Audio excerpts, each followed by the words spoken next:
स्थायी कैसे करें?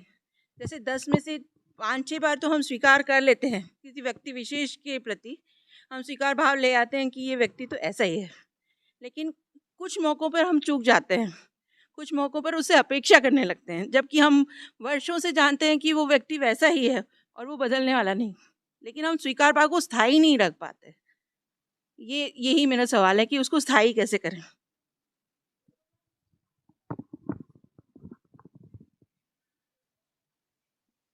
मनुष्यों के बारे में हम जरूरत से ज्यादा अपेक्षा करते हैं। थोड़ा ख्याल करें, अन्य सब चीजों का हमें स्वीकार भाव है। सूरज गर्म है, इसमें हमें कोई प्रॉब्लम नहीं। कब से गर्म है? 10 अरब साल से। अगले 5 अरब साल और गर्म रहेगा, वैज्ञानिक कहते हैं। हमें स्वीकार है कि सूरज की धूप गर्म होती है, पूरे हृदय से स्वीकार है। एक कुत्ता भौंकता है, हम यह बात जानते हैं, कुत्ते की आवाज ऐसी है और हमें स्वीकार है। कोयल की आवाज ऐसी है, कौवे की आवाज ऐसी है। फूल खुशबू देता है, कांटा चुभता है। सब अपने अपने गुणधर्म में अपनी अपनी क्वालिटी के साथ जी रहे हैं और इसमें हमें कहीं कोई समस्या नहीं होती। कमल कमल है, चांदनी का फूल चांदनी का फूल है, हम कभी उनकी तुलना नहीं करते, हमें स्वीकार है। तो प्रकृति में बाकी सब हमें स्वीकार है। अभी गर्मी का मौसम गया, फिर बरसात का मौसम आ गया, अब बस बरसात जाने वाली है, ठंड का मौसम आ जाएगा। हम फिर जानते हैं, फिर गर्मी आ जाएगी, फिर बरसात आ जाएगी, फिर ठंड आ जाएगी, हमें स्वीकार है। काश जैसा हमने जगत में और सब कुछ स्वीकार किया है, वैसा ही हम मनुष्यों को स्वीकार कर लें। और उसकी शुरुआत सबसे पहले स्वयं से करनी होगी।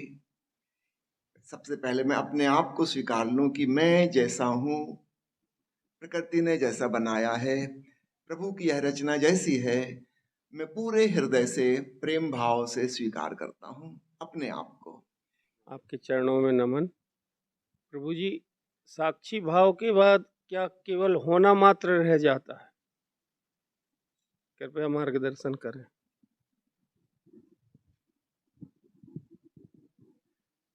साक्षी भाव के बाद केवल होना मात्र नहीं रह जाता, कुछ और भी रह जाता है। पहले हम जिसको समझते थे स्वयं का होना, आत्मा, हम स्व की खोज में, मैं कौन हूं की खोज में अध्यात्म की यात्रा करते हैं।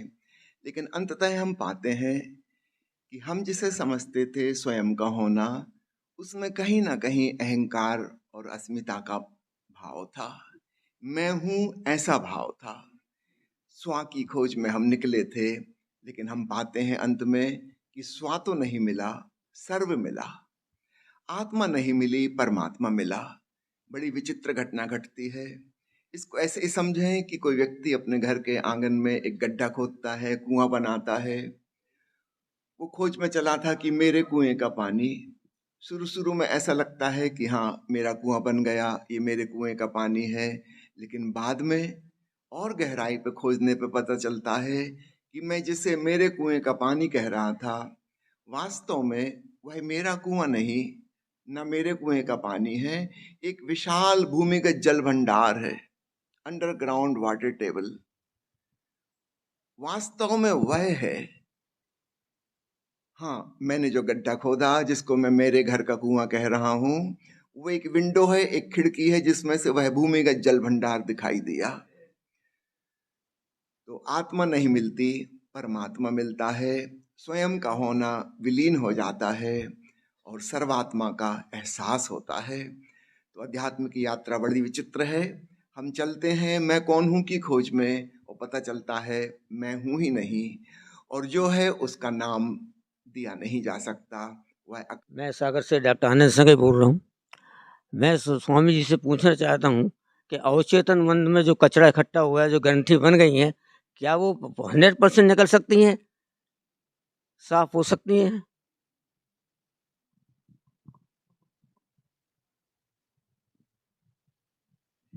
इन्होंने पूछा है कि हमारे अवचेतन मन में जो ग्रंथियां इकट्ठी हो गई हैं, क्या वो 100% निकल सकती हैं? 100% निकालने की आवश्यकता नहीं है। थोड़ी बहुत सफाई हो जाए ताकि हम कुछ मिनट के लिए निर्विचार जागरूकता में पहुंच सकें, ओंकार श्रवण में डुबकी लगा सकें, इतना पर्याप्त है। मैं दिल्ली से बाबा। बार बार प्रेम छूट जाता है और क्रोध ऊपर आ जाता है, तो उससे कैसे छुटकारा हो? इन्होंने पूछा है कि प्रेम की भावना बार बार छूट जाती है, चूक जाते हैं प्रेम से, क्रोध और घृणा उभर आते हैं, इसकी क्या वजह है? इसकी वजह यह है कि बचपन से ही हमें तुलना सिखाई गई, कंपैरिजन सिखाया गया, कंपटीशन और प्रतियोगिता सिखाई गई। प्रेम तो कहीं सिखाया नहीं गया।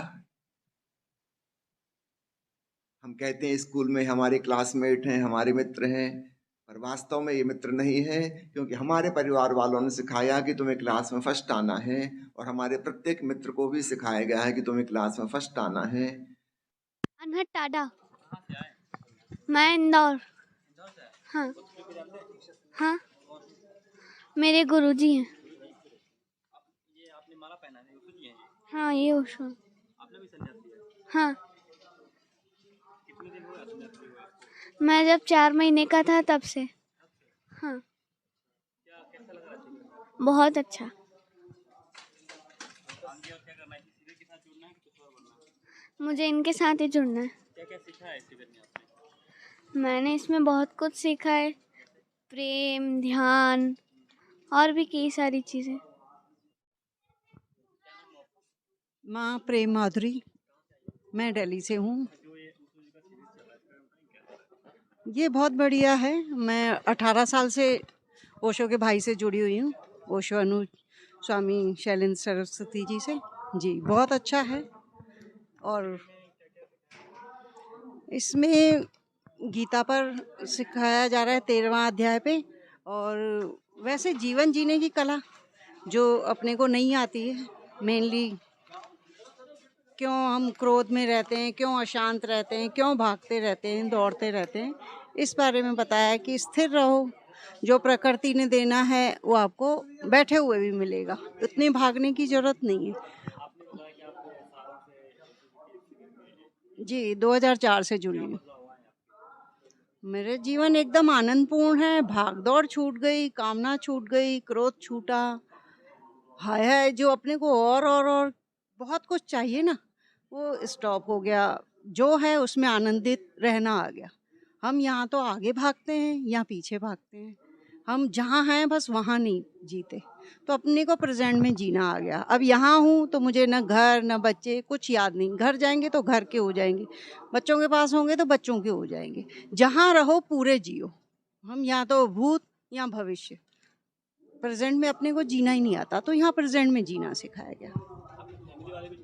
जी जी, मेरा पूरा परिवार ओशो समर्पित है जी, 2004 से ही।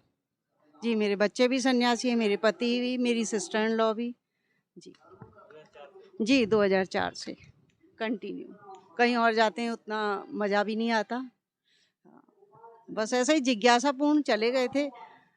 परेशानी का दौर गुजर रहा था, सुसाइड पॉइंट पे खड़े हुए थे, जिए या मरे, बस ओशो ने खींच लिया और बाबा के पास पहुंच गए। अरे घर में परेशानी होती है, कुछ होती है, बहुत छोटी को बात को हम राई को पहाड़ बना देते हैं, वो बना दिया गया था। तो अब लग रहा था जीना बेकार है, ऐसे लोग होते हैं। बस हमको चाहिए ये भी अच्छा हो, पति भी अच्छा हो, अपनी गलती दिखती नहीं है, बच्चे खराब हैं, पूरा संसार खराब है, अपन अच्छे हैं। बस वो ये दृष्टि बदल, हाँ, वो दृष्टि बदल देते हैं। बाबा तुम खराब हो, बाकी सब अच्छे हैं। बस जैसे ही उन्होंने ये कहा तो दृष्टि बदली, दुनिया जन्नत हो गई। बस एकदम जीने का मन हुआ, और अभी बहुत सारा जीने की इच्छा है। जी जी, थैंक यू।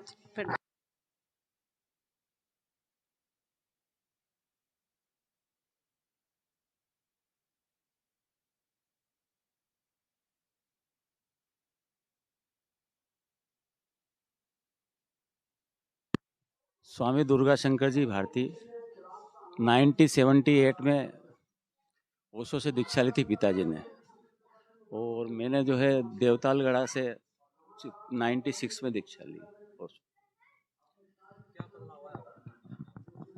दौड़ भाग, टेंशन जो है सब परिवर्तित होता है, गुस्सा कम आता है, भोजन करने में कोई व्यसन वगैरह हो वो अपने आप छूट जाता है, उसको छोड़ना नहीं पड़ता। मन में शांति बनी रहती है, आत्मिक शांति मिलती है, दूसरे के प्रति थोड़ा दया का भाव उत्पन्न होता है सामने वाले के प्रति। स्वामी अमानु योग, समीर सराफ, सागर एमपी। मैं सन 90 में मैंने संन्यास लिया था गाडरवारा में। और ओशो रिश्ते में नाना भी लगते हैं, तो बचपन से ही सुनते चले आ रहे थे। मेरी ज़िंदगी बड़ी विचित्र सी रही, विचित्र सी गुजरी। बहुत सारे उतार चढ़ाव देखे जीवन में।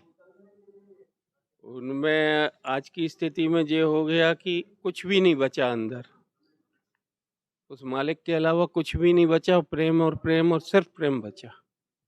वो भी ओशो को सुनते, देखते, मानते, अंदर कुछ घटित हो गया। चल रही है गाड़ी मजे में, बहुत मजे में। मेरा नाम है ओशो अनुरागी, आरुष सराफ, सागर एमपी से आया मैं भी। तो मैं अभी इसी अप्रैल में जुड़ा, अप्रैल 2023 संन्यास लिया है। हाँ, सागर से। मेरी है 13 साल। हाँ। मेरे यहाँ पर ये चल रहा था, तो नाना नानी जो माँ बाबा हैं वो नाना नानी रखते थे। तो एक दिन मैंने भी सोचा मैं भी संन्यास ले लूँ। फिर जब संन्यास लिया तो उसमें पूरी गुस्सा मुस्सा जो पहले आती थी ना, अप्रैल के पहले इतनी गुस्सा, वो गुस्सा चली गई बिल्कुल। मतलब फ्री लग रहा है, शरीर हल्का हो गया। मेरे पापा मम्मी, मेरे पापा की फैक्ट्री है और मम्मी हाउस वाइफ। हाँ।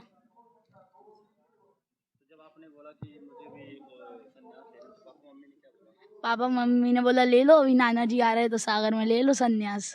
तो ले लिया। इनसे बहुत ध्यान करना सीखा, शांति आ गई। आगे क्या करना है? आगे अभी देखो क्या होता है, परमात्मा क्या करवाती है।